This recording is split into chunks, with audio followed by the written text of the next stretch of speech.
Kita masuk ke formula keempat kesuksesan, yaitu sikap atau attitude. Attitude adalah sikap hidup dan nilai-nilai yang diemban dan terus dilaksanakan menjadi habit atau kebiasaan. Membentuk attitude yang baik butuh konsistensi dan diulang terus-menerus sehingga menjadi kebiasaan. Dan inilah yang akan membentuk jati diri atau identitas kita. Kita sering mendengar, si ibu fulan mah tukang ngaret, karena kita sering bertemu dia selalu terlambat. Awalnya ngaretnya sebentar, habis itu diulangin keseringan, dan akhirnya jadi kebiasaan. Terus di stempel deh jadi tukang ngaret, jadi identitasnya. Dan kalau sudah jadi identitas akan sulit sekali diubah. Orang lain juga udah jadi punya stempel terhadap diri kita. Semakin banyak nilai-nilai positif yang kita latih menjadi sikap hidup dan kebiasaan, semakin dekat kita ke kesuksesan. Dan sebaliknya, jika kita terbiasa dengan sikap hidup negatif, maka akan membawa kita ke jurang kehancuran. Ini beberapa contoh sikap hidup yang positif. Jujur, gigih, berbagi, berani, tanggung jawab, terbuka, peduli, empati, action, komitmen, dan lain sebagainya. Lawannya adalah sikap hidup negatif, misalnya dusta, malas, ngaret, egois, abai, ingkar, khianat, dan lain sebagainya. Terus gimana sih cara membentuk sikap hidup yang positif? Pertama, adalah kita terus-menerus ulangi kebiasaan positif itu akhirnya menjadi identitas. Awalnya berat dan kita perlu menjaga sikap itu agar menjadi kebiasaan. Tapi ketika sudah menjadi kebiasaan, maka sikap itu yang akan menjaga kita. Apa tandanya sudah menjadi kebiasaan? Udah otomatis kita ngelakuinnya dan berat ketika ninggalinnya. Misal, mau sehat dengan berat badan normal, maka kita akan berat di awal menjaga makan, tidak makan malam atau makan tanpa nasi.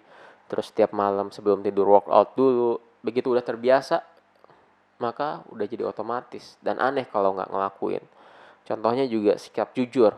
Orang yang terbiasa jujur atau identitasnya jujur, value-nya jujur, maka dia tidak akan sanggup atau sulit untuk berbohong. Kedua, bergaul dengan orang yang memiliki sikap hidup positif.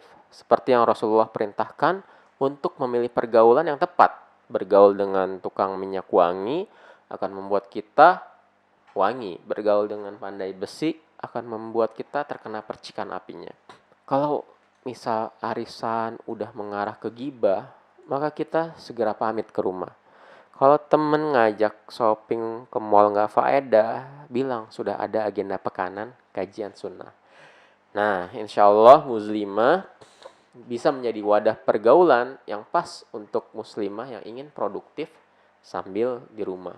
Insya Allah muslimah akan menjadi tempat berkumpul muslimah yang positif, satu frekuensi nilai-nilai Islam dan sikap yang positif atau di atas garis. Menjadi saringan bagi orang yang memiliki sikap negatif untuk keluar dari lingkaran muslimah dengan sendirinya. Kita belajar bersama, bergaul, untuk menularkan sikap-sikap muslimah yang kuat dan tentunya kehadiran kita memiliki dampak. Dan tidak lupa selalu semangat belajar dan mengerjakan PR. Kita sudah di penghujung video. Sedikit summary sebelum PR bahwa ada 5 formula kesuksesan. Yang pertama adalah ilmu atau knowledge, kedua keterampilan atau skill, ketiga adalah pola pikir atau mindset, keempat adalah sikap atau attitude, dan terakhir adalah motivasi atau niat. Nah, kan baru 4 formula. Yang kelima mana? Tenang. Karena ini udah cukup panjang tentang formula kesuksesan, maka bab motivasi akan menjadi modul sendiri di beberapa video ke depan. Langsung kita ke PR ya, Bun. Ada 2 juga nih PR-nya. Yang pertama, sebelumnya tadi ada pilihan 9 mindset yang harus dipilih. Bunda pilih 1 ya, beserta alasannya. Misal, harta dibawa mati atau harta tidak dibawa mati. Bunda misal pilih harta tidak dibawa mati. Karena Bunda berpikir bahwa semua orang dengan segala status, gelar, jabatan, harta, materi, itu semuanya berakhir sama. Di ruangan ukuran 1 kali 2 meter. Jadi nggak perlulah jadi orang kaya, misal. Bunda berpikir gitu. Atau Bunda berpikir sebaliknya, harta dibawa mati. Tapi juga mesti disebutin alasannya. Nah, 9 mindset itu Bunda harus pilih disertai alasannya.